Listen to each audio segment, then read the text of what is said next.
a agradecer al patronato el haber organizado estas jornadas, que me parece que van y que están siendo un éxito.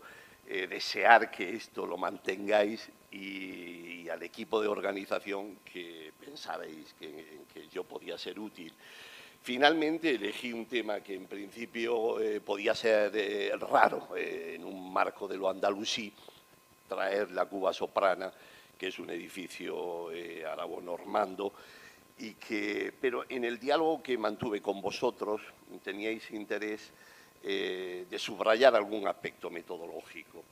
Y aunque excavo en yacimientos interesantísimos, y entre ellos pues lo último que estoy haciendo es la Almunia del Castillejo de Monteagudo, con resultados espectaculares, me pareció que como singularidad de este monumento ha sido la manera de abordarlo por su complejidad histórica, porque es un edificio que desde el siglo X hasta la actualidad ha estado en pie en una continua transformación y uso, y también porque es un edificio en donde prácticamente había sido ya excavado. Es decir, que nosotros, cuando llegamos allí, sustancialmente lo que nos planteamos era hacer lectura de las estructuras que ya se habían sacado. Por eso, más que un estudio estratigráfico al uso, con excavación propia, nos planteamos el análisis de esas estructuras excavadas en el subsuelo que se encontraron los diferentes equipos a lo largo de más de 25 años que han estado interviniendo allí, y después sí abordamos algunos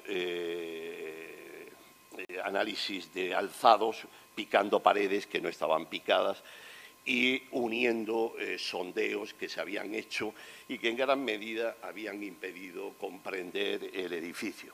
De hecho, después de 20 y tantos años, los diferentes equipos no se habían enterado de lo que era aquello. Y la superintendente de ese momento, Lina Belanca, arquitecta, me invitó a ver si éramos capaces de desenredar los nudos que ese edificio planteaba ante un proyecto de rehabilitación, uno más de los proyectos de rehabilitación. Y entonces nosotros nos planteamos, pues bueno, hacerlo como un servicio a una administración que nos llamaba, porque en principio no teníamos vínculo con aquello, ni estaba especialmente planificado en nuestros proyectos abordar esto. Sí nos interesaba obviamente este edificio porque forma parte de una gran Almunia arabo-normanda de los siglos X-XII, tanto del periodo islámico que llega a la conquista del XI y después en las grandes transformaciones, pero sustancialmente la finca se mantiene como tal y los edificios en gran medida, como veremos, fueron reconstruidos pero no demolidos. Y esa parte de ser un edificio en el marco de una Almunia era lo que más nos atraía y por eso aceptamos el reto. Presento brevemente, esta es la ciudad de Palermo y pueden ver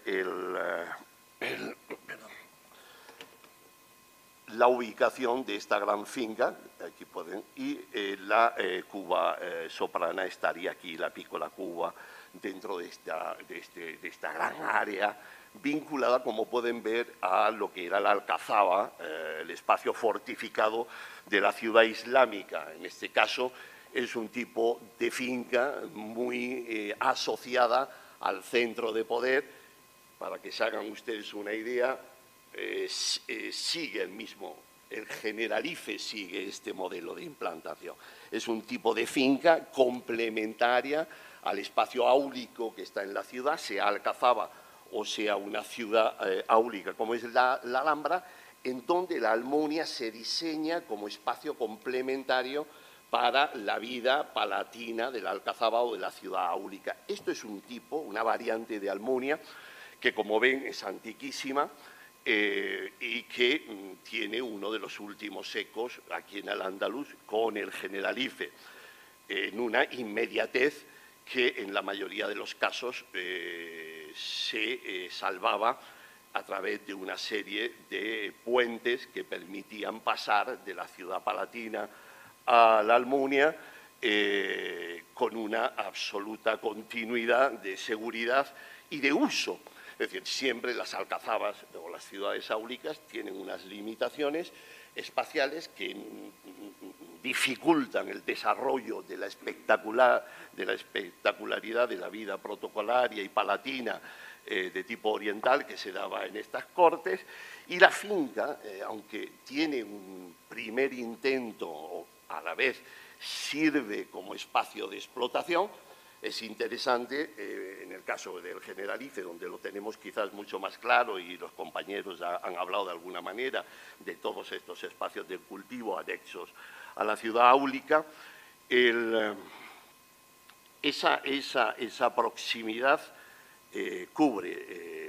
la implantación de la finca cubre la necesidad de obtener recursos. Estos grandes proyectos necesitan, y si observamos el caso de Generalife y de la Alhambra, el diseño de la acequia, ya en el diseño de la acequia, para mí no hay duda que se pensó en el Generalife y que además fue el espacio que de manera casi inmediata permitió obtener unos recursos en las inversiones que estaba haciendo el Estado musulmán.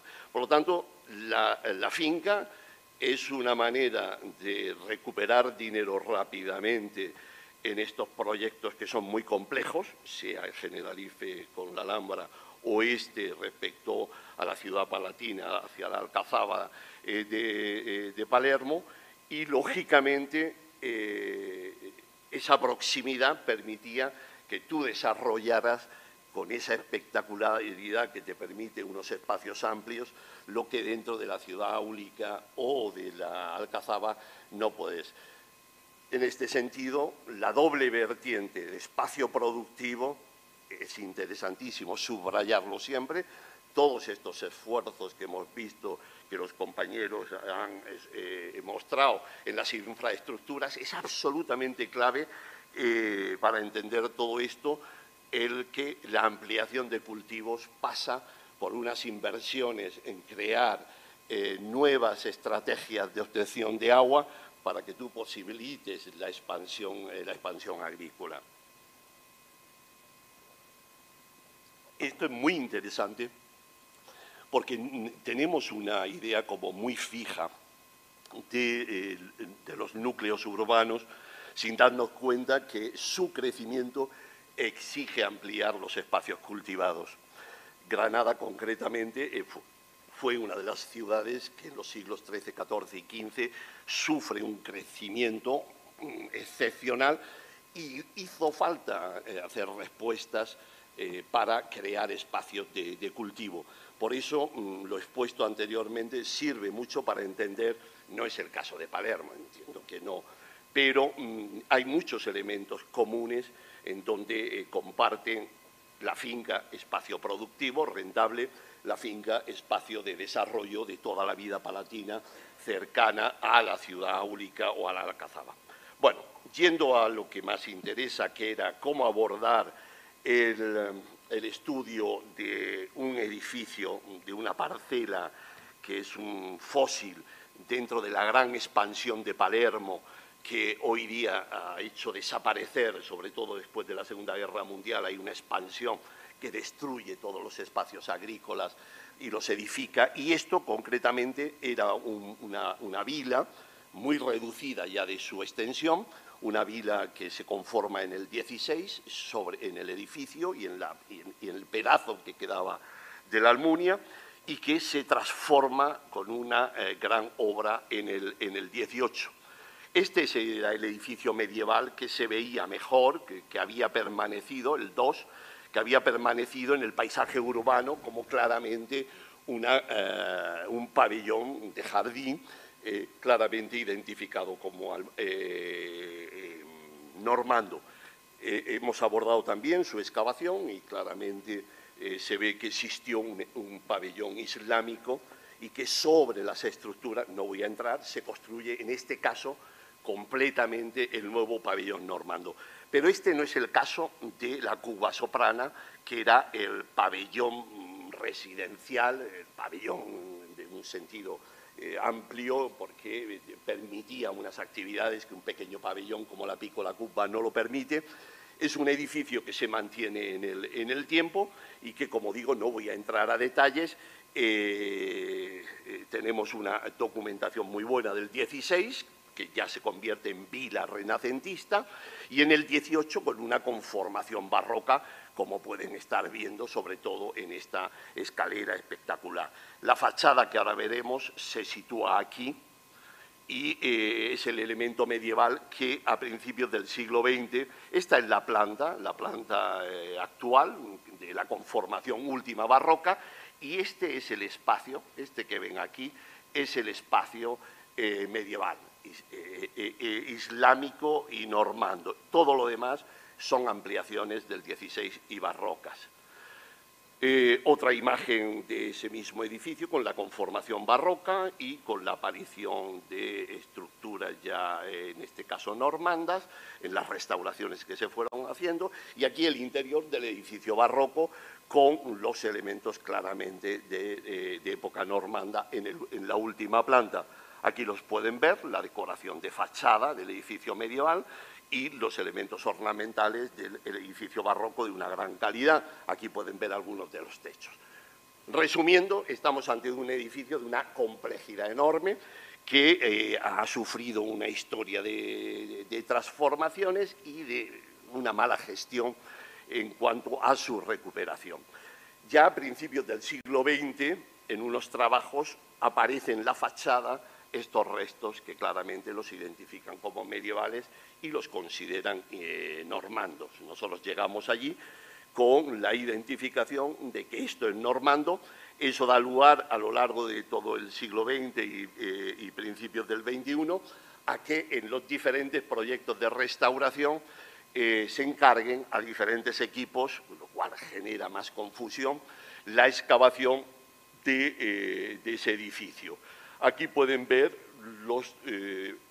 el área excavada, que en un 85% fue excavada a lo largo de más de 25 años por otros equipos, y nosotros lo que cuando llegamos hacemos sobre todo unión de sondeos que dificultaban muchísimo la comprensión, pero que sustancialmente nuestro trabajo no fue hacer una excavación al uso, sino encontrarnos una excavación ya hecha, una excavación donde ya se habían destruido algunas estructuras, unas excavaciones que no se habían publicado y que lo máximo que teníamos eran 2 o 3 folios, un problema local porque la presencia de un equipo extranjero era mal vista y por lo tanto encontrarnos con ayudas era difícil porque localmente se entiende muy mal que se tenga que echar mano de un equipo extranjero, y esto fue una decisión de esta directora de la Superintendencia de Palermo,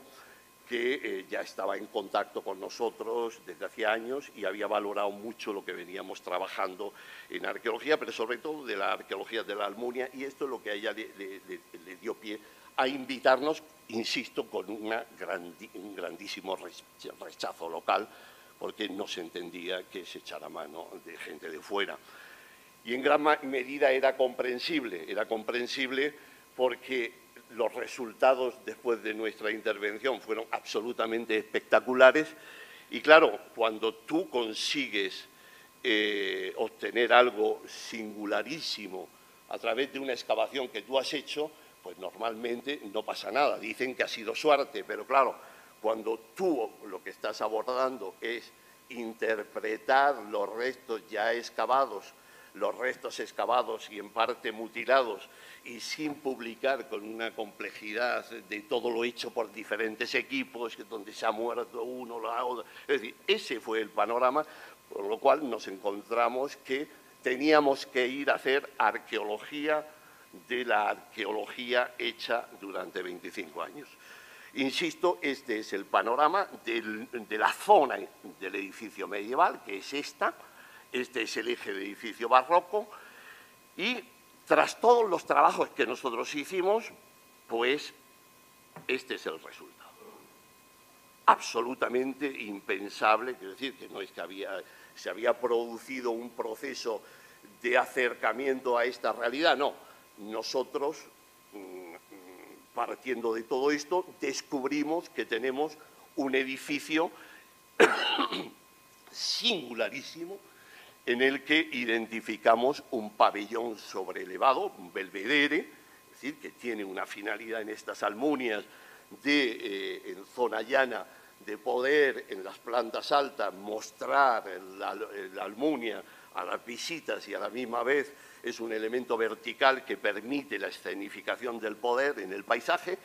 Y lo interesante es que es un punto de llegada de agua en donde se está reproduciendo aquí un ninfeo de fachada de tradición absolutamente clásica.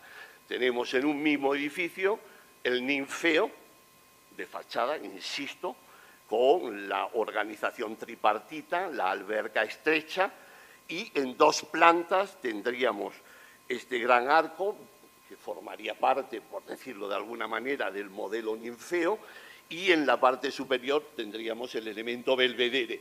Es una solución, insisto, interesantísima y que algo sabemos de los monumentos de la antigüedad, porque por desgracia nada de esto ha llegado en pie, y en el Renacimiento tenemos algunos de estos elementos que ya reproducen el modelo, con lo cual la aparición de este edificio es interesantísimo, primero para confirmar lo que sabemos por información literaria de la antigüedad, que este modelo existió, y para confirmar que los modelos del Renacimiento no se están haciendo en la contemplación de unas ruinas o de unos edificios que estaban visibles, sino porque tenemos una transmisión a través de la vía medieval islámica y en este caso casi con seguridad oriental, donde los modelos de la antigüedad llegan mucho, permanecen en época bizantina prácticamente hasta la llegada del Islam, y es el Islam el que en el caso siciliano, con su vinculación con Egipto, posibilita el retorno de modelos clásicos a Europa y permite que lleguemos al siglo XV-XVI y que se estén estos modelos de nuevo. Por lo tanto, es un edificio que se proyecta todo su interés hacia la antigüedad, donde han desaparecido, y de un gran interés para entender que en el Renacimiento estos edificios no se están reproduciendo porque ven ahí algunas ruinas, sino porque ha habido una permanencia en el tiempo con los edificios árabes del X-XI en Sicilia, y sobre todo porque estos edificios son rehechos en época normanda y llegan visibles prácticamente al XVI. Permiten con esos eslabones entender una cadena que difícilmente, si no tuviéramos este gran descubrimiento, no lo hubiéramos sabido. Ahora, brevemente, intentaré presentar algunas de estas reflexiones sobre las estructuras para que ustedes, no solamente por fe, crean que lo que presento es el resultado de esa lectura muraria.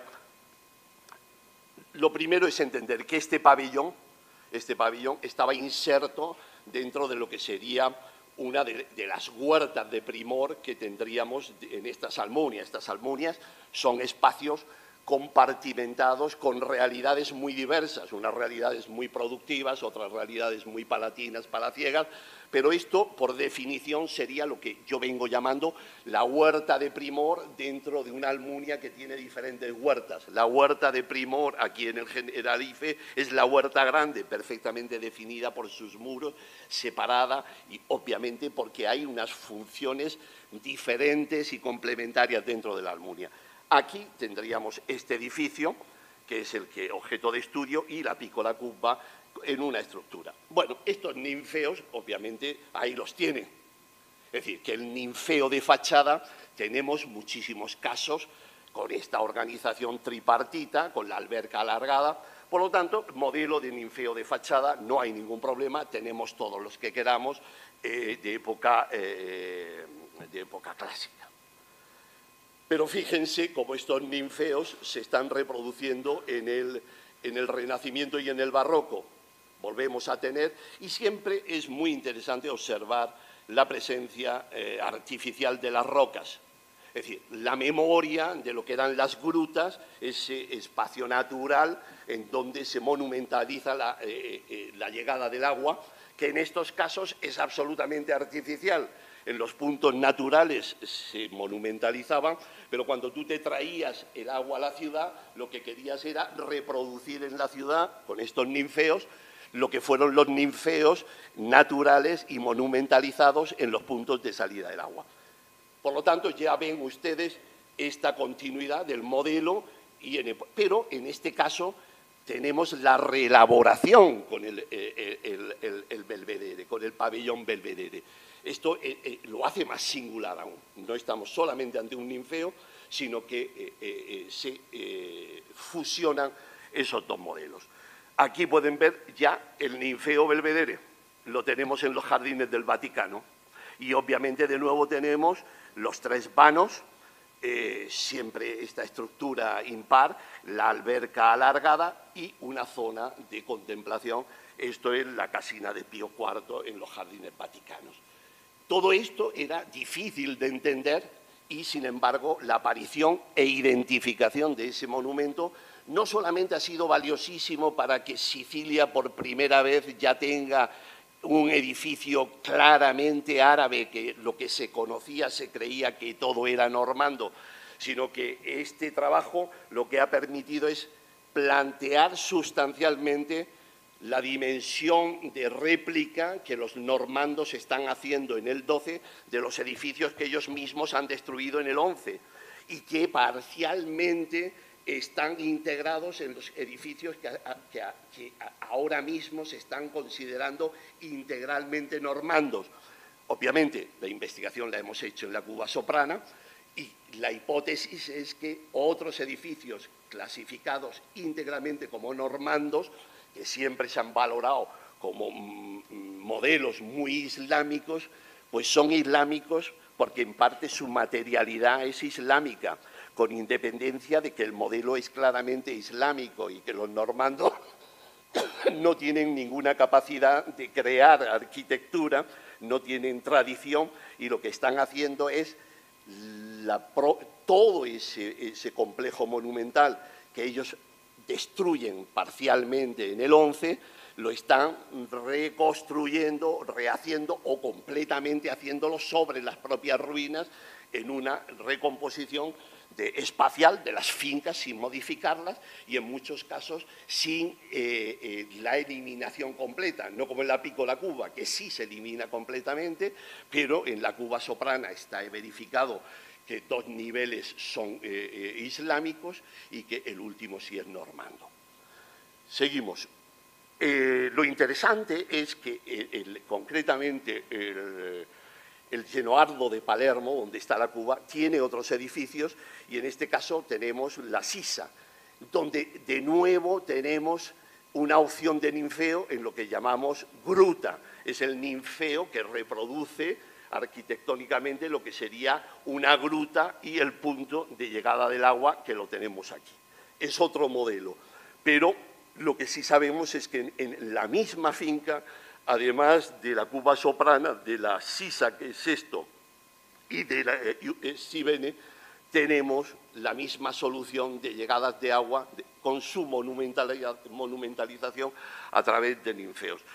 Estos dos, Sisa y Usibene, son ninfeos en gruta, que es otra tradición dentro de que vienen igualmente.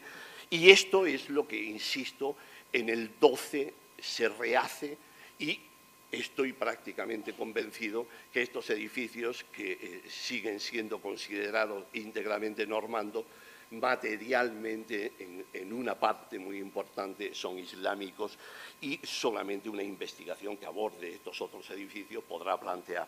Lo que sí responde es que esos modelos tan islámicos que se identificaban claramente en Palermo,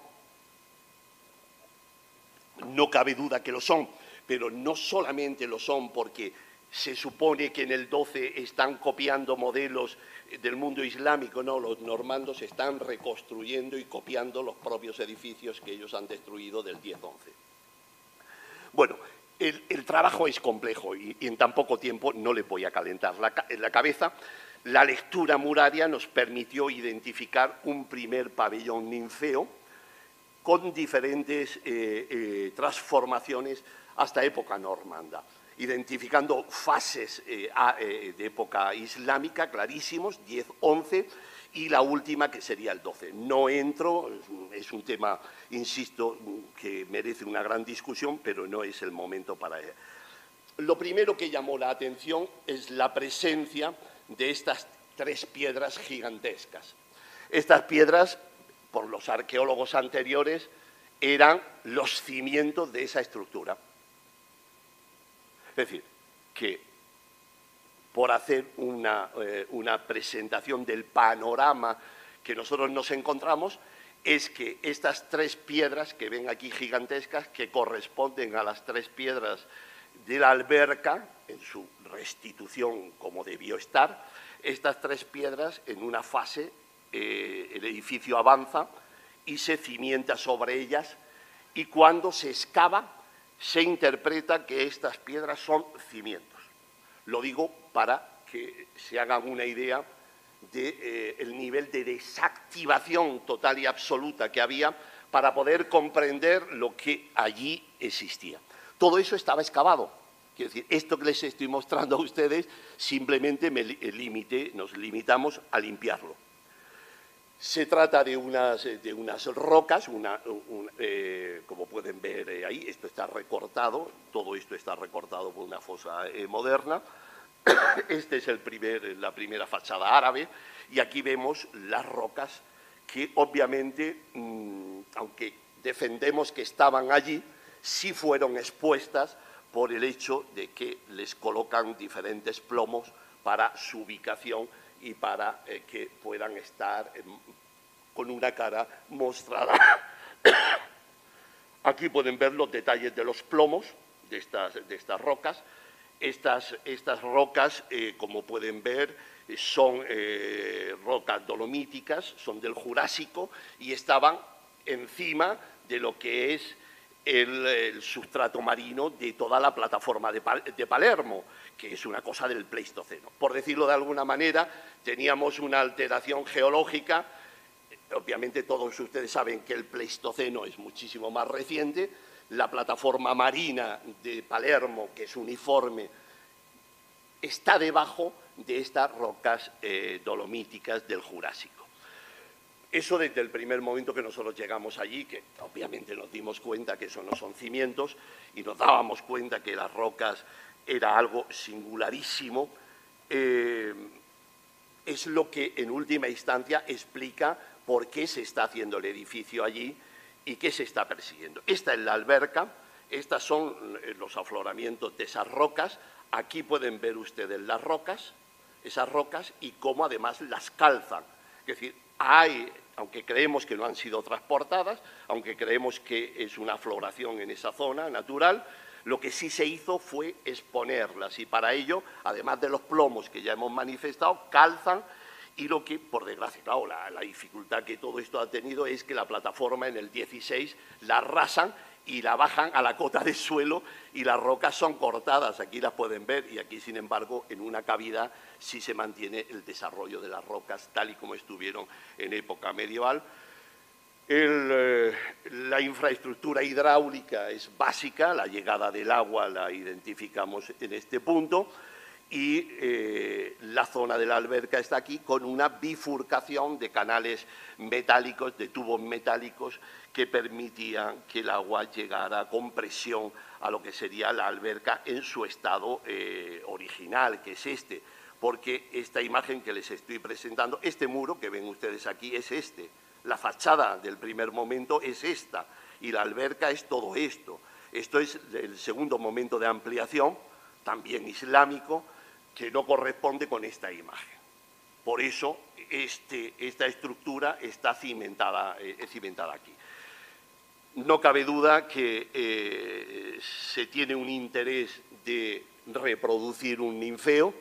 Es decir, es interesante plantearse por qué en el siglo X, en el Palermo islámico, tenemos todos los ninfeos que queramos, si retrotraemos la fecha de los considerados normandos, y sin embargo, no sé si se darán cuenta que no tenemos nada, por ejemplo, en Medina Zara ni en los monumentos del occidente islámico. Es casual que en espacios áulicos de menor categoría, esto no es el califato omeya de Córdoba, se está tratando de implantar continuamente modelos de ninfeo que en el occidente no tenemos. Claramente es un indicio que nos habla de la llegada de modelos de Oriente a Sicilia por su contacto durante el periodo Calví con el Egipto fatimí. Obvio, esa es la interpretación, y eso explica que el occidente, mucho más ajeno a todas estas tradiciones, en Medina Zara no se opte jamás por ninguna solución de este tipo. Aquí pueden ver la llegada de las conducciones, todo esto expoliado, Es decir, lo terrible de la arquitectura, el problema que tiene la arquitectura en piedra, y en concreto Palermo, es que sus edificios son de piedra, y en el momento que un muro se deja de utilizar es expoliado. El que tú tengas restos, por ejemplo, esto es la fachada original, esta es la fachada original, y esto es lo único que nos hemos encontrado de la fachada original. Esto es milagroso que al menos este pedazo se conservara. Y obviamente expolian. Aquí no, ahí se salvó también para sacar los tubos de plomo. Se hace este arco de descarga que ven ustedes. Y aquí ya tendríamos el inicio de la alberca. Esta es la línea de alberca y las tres piedras. Aquí estamos dentro de la alberca, y esto es la segunda fase de época islámica.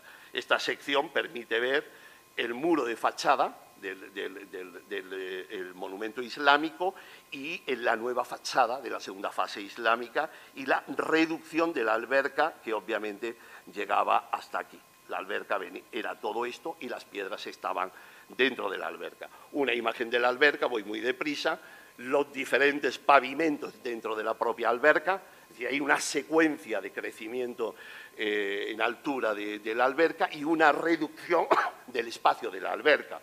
Esta es la línea de fachada del segundo momento islámico, con un refuerzo en el 16.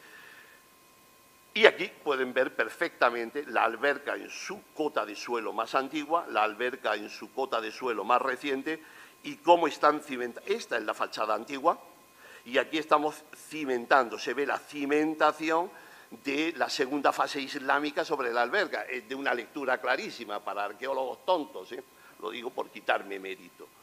Y esto es la cimentación del 16, que obviamente consolidan la fachada, pero hay una lectura clarísima: primer nivel de alberca, segundo nivel de alberca, fachada original del momento islámico y segunda fachada que fue recortada en el 16-18. Este es el alzado en el interior. Pudimos identificar claramente por las rozas que ven la cota de la plataforma.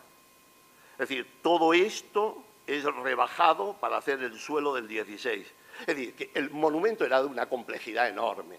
Obviamente había que ser bastante fino, pero tampoco mucho, para identificar las rozas de lo que sería el pavimento de esa gran plataforma que permitía elevar ese.